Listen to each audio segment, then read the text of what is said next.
Hi everyone, I'm Madison Weinshank, and my presentation this week is on oral contraceptive clinical trials in Puerto Rico that happened during the late 1950s, early 1960s.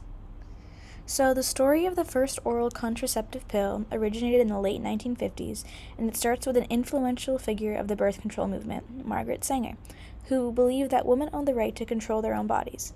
She also supported the idea of eugenics, or the theory that the breeding of undesirable populations should be controlled in order to eliminate them. She saw that birth control would be a useful tool in achieving this goal by controlling the breeding of those who lived in extreme poverty.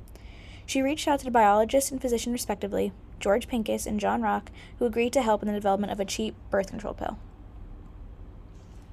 Pincus, with the pharmaceutical company G.D. Searle, developed the first oral contraceptive pill, Enovid, that contained progesterone and later on small amounts of synthetic estrogen.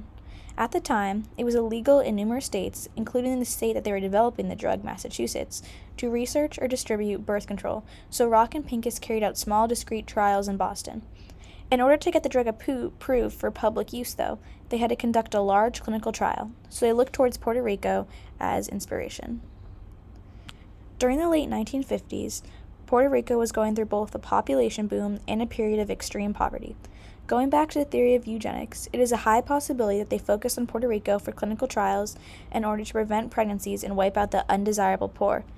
Puerto Rico also had numerous policies in place that pressured women to undergo hysterectomies after their second child's birth at the numerous birth control clinics that were funded by the U.S. government under the New Deal. It is also insane to notice that 1/3 of the women in Puerto Rico were sterilized, while most of them were done so involuntarily. Trials were conducted at the birth control clinics where less educated poor women who were desperate to avoid pregnancy and sterilization. These women were given significantly high doses of Enovid and were not informed the side effects, safety information, or the fact that they were involuntarily taking part in a clinical trial. The physician in charge of overseeing the trials, Dr. Idris Ray, noted that the drug was 100% effective, but 17% of women noted side effects such as nausea, dizziness, headaches, stomach pain, bloating, and vomiting. She concluded that the high concentration contraceptive had too many serious and sustained reactions.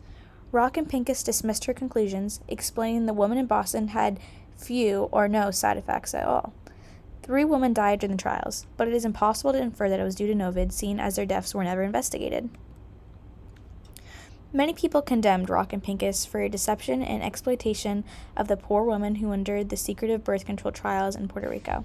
Today, we would most definitely label these clinical trials as being both unethical and unsafe. Enovid was approved in 1960, and it started a new wave of women's sexual health research and education in the United States that is still prolonged even today.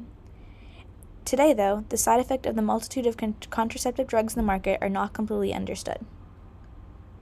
That is the end of my presentation, and here are the sources that I used.